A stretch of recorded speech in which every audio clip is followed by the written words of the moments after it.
আয়া তো দেখি নিভে গেছে, পায়ে ছাড়াইছে, পানি দিয়ে নিবাইছে, মানুষের নিবাইছে। এই যে এগুলা করতে হয়েছে, সব চুরে নিছে, অর্ধেক চুরে নিছে। ক্ষতির আগে তো চুরে নিছে না, ঘর খালি সব লয়ে গেছে চুরে।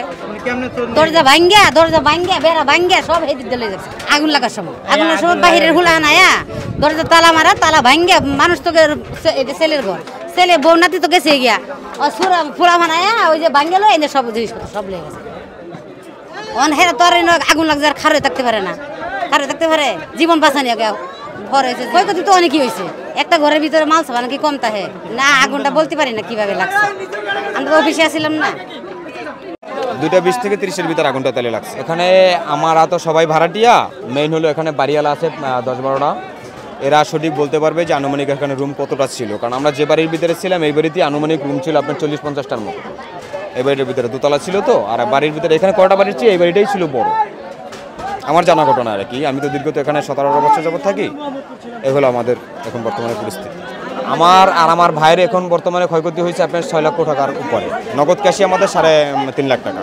কারণ আমার ভাইয়ের 1 তারিখে আমি পাঠাবো বাড়িতে ঘর উঠানোর জন্য, তো চিন্তা করছি এক ভাই দেশে যাই আপাতত ঘরটা উঠে থাকবো, আর আমি এখানে বসে আবার ফিরে পুনরায় দোকানদারি করবো। এই দোকান প্রথম স্টার্টই করছিলাম আমি, এই 4 দোকান। তো আমি এবার এই 4 দোকান থেকে আমি আবার ভাঙ্গারি ব্যবসায় গেছিলাম। ভাঙ্গারি ব্যবসায় আপনার আমি লস খেয়েছি অনেকই। এখানে আনুমানিক আমি তো টার্গেট করছি সম্ভবত 200-র উপরে হবে, 200-র উপরে হবে, যে মানে একবার ডাইরেক্ট নিঃস্ব হয়ে গেছে যে পুরা 200-র উপরে হবে। আর আপনার যে ভাঙছে আগুন আত্মরক্ষার জন্য তা নিয়ে 300-350 হবে।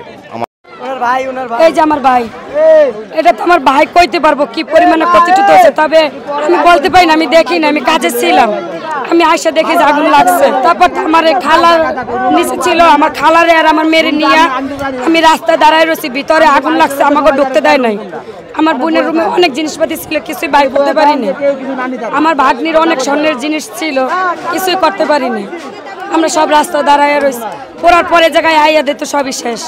এই যে অর্থ সম্পদ বলতে এই আছে, শুধু কয় না। আমার বোন গেছে বাড়িতে, আমার দুলাভাই গেছিল কাজে, এই পর্যন্তই।